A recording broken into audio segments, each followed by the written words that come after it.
WJC. आता OCI म्हणजे overseas citizen of India, OCI त्याला म्हणतात. PIO म्हणजे person of Indian origin. CIWJC म्हणजे children of Indian worker in gulf countries. Gulf country कुठल्या? UAE. Okay, UAE असेल, Saudi अरब असेल, याला आपण गल्फ कंट्री म्हणतो. या तिघांचा कोटा असतो 15% आणि non residential Indian NRI quota असतो 5%. अशा ह्या 20% जागा असतात आणि ह्या जागेंचं ऍडमिशन 12वीच्या PCM मार्कांवर होत असतं. 12वीच्या PCM मार्कांवर होत असतं. जर असे कोणी स्टुडंट असतील ज्यांचे आई किंवा वडील गल्फ कंट्री मध्ये सर्व्हिसला असतील, they are eligible in the CIWJC quota. किंवा कोणाचे आई किंवा वडील NRI म्हणजे नॉन रेसिडेन्शियल इंडियन म्हणजे ते परदेशात नोकरी करत असतील तर त्यांच्यासाठी 5% कोटा आहे.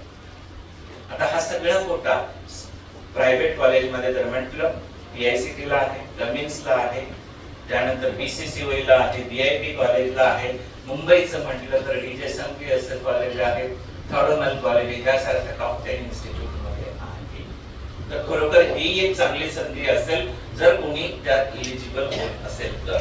ओके, नंतर सुपरन्युमररी कोटा आहे म्हणजे ऍडिशनल कोटा आहे. हा 20% इन्स्टिट्यूट कोटा गेला.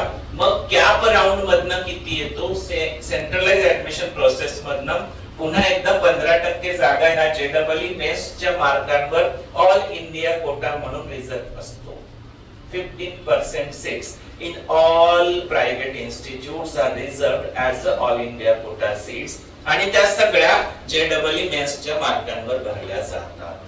आणि यामध्ये महाराष्ट्रातील मुलं तर एलिजिबल असतातच, त्यासोबत बाहेरच्या राज्यातीलही मुलं एलिजिबल असतात because it is all India quota. All India quota या महाराष्ट्रातल्या बाहेरचीही मुलं त्यात पात्र असतात, एलिजिबल असतात. आणि महाराष्ट्र स्टेट स्टुडंट साठी 65% जागा असतात, त्या मात्र CET वर भरल्या जातात फक्त आणि फक्त महाराष्ट्रातील डोमासाईल असलेल्या विद्यार्थ्यांसाठी. ओके, म्हणजे जे मुलं महाराष्ट्रातील डोमासाईल आहे त्यांच्याकडे डोमासाईल आहे ते 65% जागा प्रायव्हेट इन्स्टिट्यूट मध्ये CETच्या मार्कांवर भरल्या जातात. सोबतच महाराष्ट्रातीलच मुलांसाठी 5% एक्स्ट्रा जागा असतात, त्याला म्हटलं जातं ट्युशन फी वेवर scheme TFWS.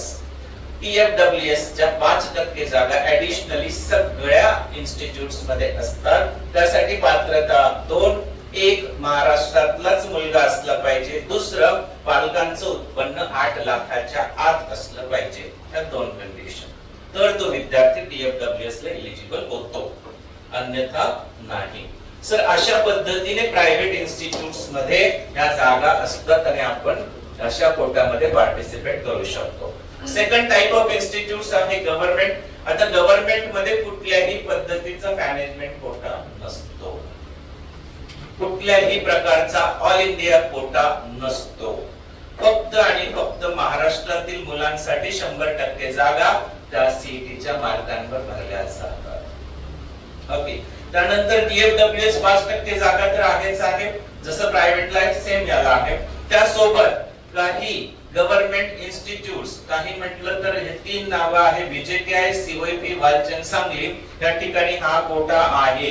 OCI, PIO, CIWJC आणि NRI या ठिकाणी सुद्धा हा कोटा आहे. इथेही साधारण 15% आणि 5% एवढ्या जागा आहेत.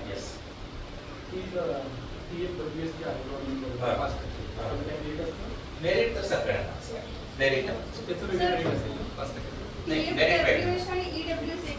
AWS is different than TFWS. AWS म्हणजे हे रिझर्वेशन झालं. TFWS मध्ये कुणीही एलिजिबल आहे त्या पालकांचं उत्पन्न 8 लाखाच्या आत आहे. त्या जागा वेगळ्या आहे, म्हणजे 100 जागा आहे ना आपल्याकडे, 100 + 5 105 जागा तिथे भरल्या जातील.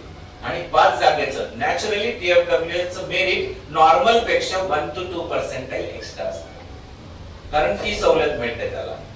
पूर्ण ट्युशन फी वेब असते, पूर्ण ट्युशन फी माफ असते त्याच्यासाठी. तर अशा पद्धतीने गव्हर्नमेंट कॉलेजेस मध्ये या जागांचं विभाजन केलं जातं. पैकी आता COEP ही युनिव्हर्सिटी झालेली आहे, COEP टेक्नॉलॉजिकल युनिव्हर्सिटी झालेली आहे. It is no more only institute affiliated to Pune university. It is now university. ते स्वतः एक विद्यापीठ झालं असल्या कारणाने त्या ठिकाणी 30% जागा 20% जागा या ऑल इंडिया कोट्यामधून भरल्या जातात. It is the only institute. सोबत ICT एक आहे मुंबईला, इन्स्टिट्यूट ऑफ केमिकल टेक्नॉलॉजी, तेही एक युनिव्हर्सिटी आहे गव्हर्नमेंटचं. त्या ठिकाणी 30% जागा जेईच्या मार्कांवर ऑल इंडिया कोटा थ्रू होतात आणि इथे COEP ला या 20% जागा JEEच्या मार्कांवरही भरल्या जातात. ओके, तर अशा पद्धतीने या वेगवेगळ्या ऍडमिशन टाइप्स मध्ये we all can take part. आपण सगळेजण जिथे जिथे एलिजिबल असू त्यामध्ये पार्टिसिपेट करू शकतो.